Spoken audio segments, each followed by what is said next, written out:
Merry Christmas, dear friends. I'm Marina, and as you know, 2018 is so close. And actually, what's interesting is that on the very first day of the new year, we have a full moon. And of course, this video is going to be about the full moon, and I will talk about the general meaning. So, what does it mean to have a full moon, how we can benefit from this, also what's the meaning of the specific position of the sun and the moon, which in this case are in Cancer and Capricorn. And finally, I will also make a short predictions about how each of the signs can feel the influence of this full moon. So before that, I just want to share with you one gift that I have prepared. I have a 2018 astrology calendar, which is free for you guys. And in this calendar, you will find the directions of the planets for each day. So you will know when Mercury is retrograde, when Venus and Mars are retrograde, because next year looks like will be very interesting and intense. So I will put down the link for the calendar where you can download it for free. Also, I have a free webinar about the most important events for 2018, so you can check that as well if you want to be prepared and know actually what to expect from these retrograde phases of the planets and the most important ingressions as well. Now let's dive into the full moon that we have on the 1st of January. Very quickly, I would like to remind you what the full moon is and how you can use it. Basically, we have an opposition between the sun and the moon. And they are the most important planets because they symbolize our conscious mind and desires and things that we want to do, like the personal will that we can use, which is represented by the sun. And on the other hand, the moon represents our unconscious mind, emotions, instincts, and things which may not be so rational and logical. So both of these elements are part of ourselves. We all have the sun and the moon somewhere in our horoscopes, and they can be either how to say that, friendly or not so friendly with each other. And when we have a full moon, basically this is an opposition. So there is some kind of inner contradiction because the mind says something, the conscious mind, but the unconscious mind says something else, and we have to balance this. Each opposition is about balancing things. And of course, also, it's really important to be conscious about the situation. What's the most actually positive thing that you can do on a full moon? First of all, you can realize something. You can be more conscious about certain topics, certain problem or situation in concrete life area. Or the other thing is that you can separate with something. You can set free. So, for example, it could be about a situation that you don't like in your life. Sometimes it could be about a person or a relationship which may not be very good for you, or even some kind of unhealthy habit that you may have, or personal quality that you don't like in yourself, which you think that is kind of an obstacle for you to achieve success or whatever you want. So think of it as the time for separation.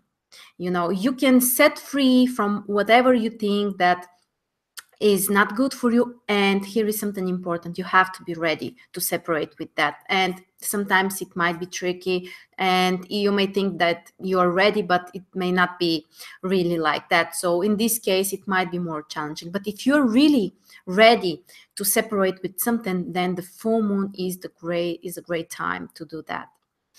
Now, of course, the signs are really important. In this case, as I said, the moon is in Cancer and the sun is in Capricorn. So the moon is in the sign of its rulership. So it's really, really strong. And this is a great time, actually. The mutual thing between Cancer and Capricorn is security and safety. So for example, if you have some kind of fears in terms of, your life and how secure you feel, then this is a great time to separate with that. Or if this is about some patterns of or models or beliefs in terms of family and your emotional life and your home, then you can change that situation right now. And of course, Capricorn is completely different. Capricorn is about discipline and order and career and achievements and reputation. So more or less, we need to find a balance between these two areas, between our family and personal life and our career ambitions and desires for achievements. And this is also a great time. Each full moon is a great time to achieve material results in certain area of your life. So, you know, it's like you can control more the situation and you are capable of making some changes in concrete area. And the position of the moon from this full moon actually can show you where you can achieve that change in your life more specifically. Now, I would like to share my screen with you because there are some really, really interesting aspects. Just a second. Okay, my mouse is not working, so I will use the laptop mouse. Okay, so we have screen share. Okay. So this is how the chart of the full moon looks like.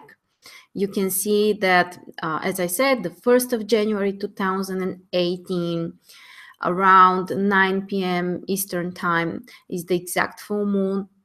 And the moon is on the 12th degree in Cancer, and the sun is on the 12th degree of Capricorn. Of course, you need to find where these degrees are falling in your horoscope. If you have any planets or cusps of houses, or especially if that's your sun, which is close to these degrees, then of course the influence of the full moon is going to be much stronger for you. And actually, I shared my screen because I want to show you a very interesting aspect configuration, which is part of the full moon. Basically, we have something which is called a kite, and I will show you. So first of all, there is a grand trine in the water signs, the moon here, which makes trine to Mars and Jupiter in Scorpio. They make trine to Neptune, and Neptune makes trine to the moon. This configuration, this triangle, is called grand trine. It's very popular. It's a very positive configuration. It brings opportunities and luck and success. So it's just fantastic. But the kite is even more positive because it can be more productive.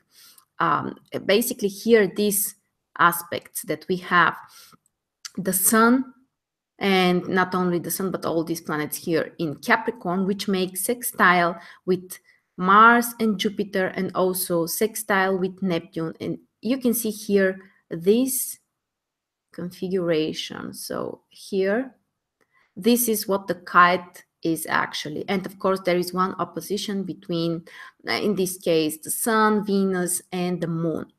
So the kite is even more productive because of this opposition, because there are not only positive aspects, but also something challenging. And the challenges are always great motivators, and they can help us actually to be more willing to take some decisions, you know, to overcome things. So I think that this is a great aspect configuration, which can help us to achieve success and results, to manifest what we want in our lives, and of course to separate with the past, to set free from the things that, you know, are no longer useful and helpful for us.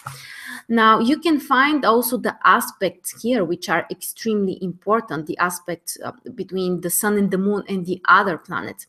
As I said, Venus is in conjunction with the sun, and at the same time, it's in opposition with the moon. So we can be extremely emotional because of this full moon. We may need to find the balance. So it's possible that on an emotional level, we might be frustrated, or at least, you know, over emotional in some cases. And we definitely need to find the balance in ourselves. But at the same time, we can separate with something on an emotional level, maybe some kind of painful situation which has hurt you in the past, or maybe a relationship disappointment. This aspect, Venus and the moon in opposition, suggests that on an emotional level we need to balance ourselves. At the same time, we can be extremely also emotional and attached to the things that we want to achieve, which can also be a great motivational power. The other aspects that we have, so as I said, Mars and Jupiter are both making positive aspects. They make sextile with the Sun and all of these planets here in Capricorn, and at the same time trine to the Moon. And Mars and Jupiter are great because they can help us to be so brave and so ambitious about the things that we want to achieve, and so motivated. So this is very, very supportive.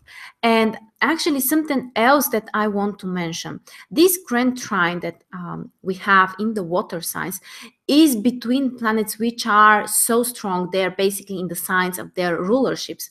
As I said, the moon is in Cancer. This is the sign of the rulership of the moon. Mars also rules Scorpio, and Neptune rules Pisces. So we have a grand trine, which is probably the luckiest aspect configuration that we can possibly have. And also the planets are extremely strong there in the signs of their rulerships. That's why I think that this can be a fantastic full moon, when we can be so ambitious and so willing, you know, to separate with something, or maybe to achieve some material results in certain life areas. So that's just fantastic. The other aspect, we have also Saturn here in conjunction with the Sun, with Venus. Saturn can help us to be more disciplined. As you know, Saturn recently entered Capricorn, which is also the sign of its rulership. So you can see that on this full moon, we have 4 planets which are in the signs of their rulerships. As I said, the moon, Mars here, Neptune, and Saturn as well. So this is a great, great supportive energy, which can help us really to achieve success. And Saturn, of course, is great if you want to do something long-lasting or permanent, or something which, you know, you will be really focused and devoted for a very long time. So generally we can say that Saturn can bring stability to the situations and our activities in general.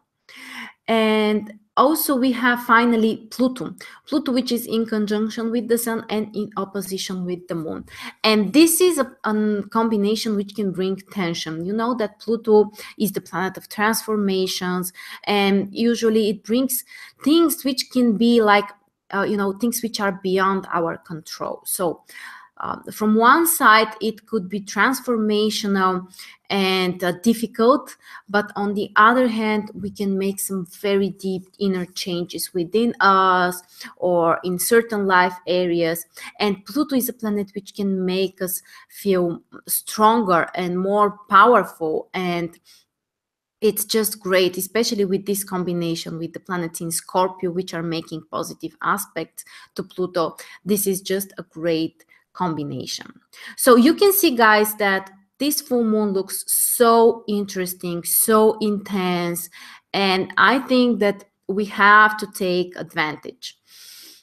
Now, I will share some things about the influence of this full moon for each of the signs, so that you know in which life area actually you can separate with something, or you can change something, or you can achieve some material results.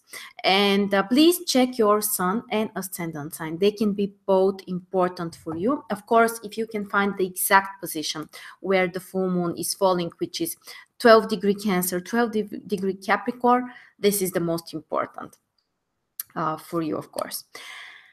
Okay, we start with Aries, and for Aries, the full moon falls in 4th and 10th house, which is a cardinal axis, which is very important. So Aries need to find the balance between their family life and their career, and they can achieve some changes in terms of family, the place where they're living, or property issues.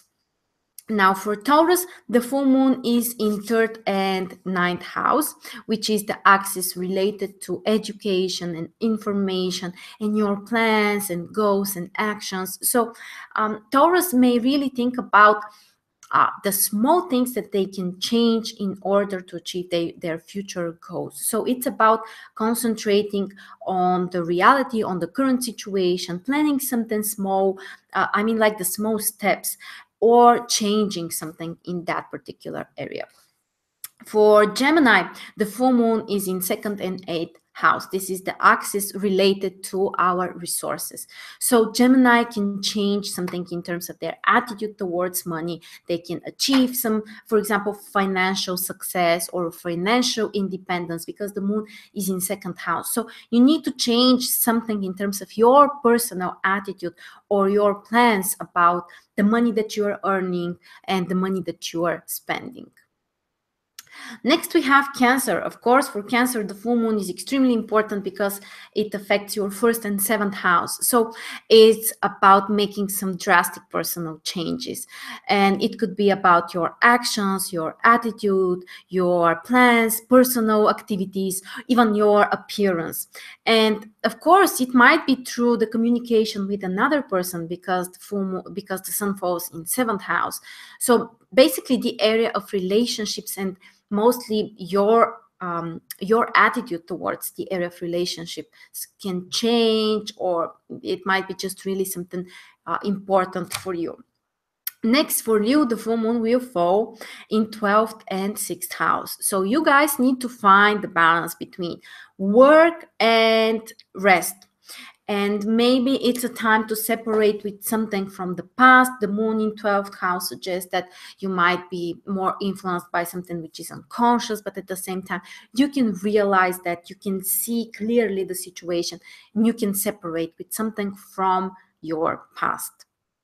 Next, for Virgo, the full moon will fall in 11th and 5th house. And this is the axis which is related to your personal desires and your social goals and plans. And it's, you may need to learn to be a team player. That 11th house is about other people and groups and friendships and community. So maybe something in that area will go through a change, or maybe your attitude towards friends could change during this interesting period. Next, we have Libra. For Libra, the full moon is in 10th and 4th house. So it's about finding the balance between career and family and personal life. And at the same time, you can change something in terms of your career plans and goals. You can achieve some material success and, make something visible in this area. Of course, it requires some efforts. It requires solving some things, but finally you can achieve that material success in terms of your career. Next, we have Scorpio. For Scorpio, the full moon will fall in 9th and 3rd house, which is about your goals and your plans for the future, and maybe something that you need to change in that area. Maybe you need to revision some of your future goals and change your priorities, or you can succeed in some of your goals. If you have worked previously on that, then you can achieve success in that area. Of course, this is also the axis related to education. So if this is something important to you, you can achieve success, or you can, change something. For example, change your specialty or the area in which you are interested in. And next we have Sagittarius. For Sagittarius, the full moon falls in 8th and 2nd house. Again, this is the axis related to resources, and you need to find the balance between how much you are spending and how much you are saving. Maybe if you're searching for financial support from other people, or you need to take a loan or something from the bank, for example, then this is a full moon which can help you to achieve that goal. But focus and concentrate on resources and money, and try to find the balance between how much you are spending and how much you're saving. Okay, and then we have Capricorn. For Capricorn, the full moon is in 7th and 1st house, cardinal axis, really important full moon. And you guys can change something in terms of your relationships. And it might be your partner or your attitude, or maybe your mutual plans with your partner. Maybe you need to, start looking in a different direction together as a couple. So definitely focus on your relationships. Of course, it could be also about business partnerships and relationships. And together with another person, you can achieve success and you can materialize something. Next, for Aquarius, the full moon falls in 6th and 12th house. And first of all, it could be about your work and your daily routines. You can change something. You can plan your schedule in a different way. You may realize that maybe something in your working process is not as good as it needs to be. So change that. That's what the full moon is all about. And of course, you can achieve success in some work and business projects. Don't forget that 6th house is also about your health. So for example, if you have some sort of healthy habits or you're not paying attention to your diet, then this is a great time to start thinking about that and to change something. And of course, if you want to lose weight, full moon in 12th and in 6th and 12th house can be a great time to start these processes of separating with the extra weight that you may have, for example. And finally, we have Pisces. For Pisces, the full moon is in 5th and 11th house. So maybe you need to change, guys, something in terms of your personal desires and expectations. For example, this could be about your love life or topics related to children. Or if you're an artist or a creative person, then it might be something related to your creative projects as well. And of course, it also requires finding the balance between your personal desires, which is represented by 5th house, and on the other hand, your social goals or the goals of the community that you are part of. But definitely, it's about your personal desires and things that you may change in this area, or some results that you might achieve in some creative projects. So that's the most important about this full moon. I hope it was helpful for you. Don't forget, if you want to be prepared for next year, for 2018, you may go and listen to my free webinar, which you can find a link for in the description below. Also download my free 2018 calendar. And if you need some additional advices or guidance, you can always contact me for a personal reading on my website, marstars.net. So that's all from me, guys, for today. I want to wish you all a great new year, to be very successful, to be very happy, and may all of your dreams come true. Talk to you soon, and bye.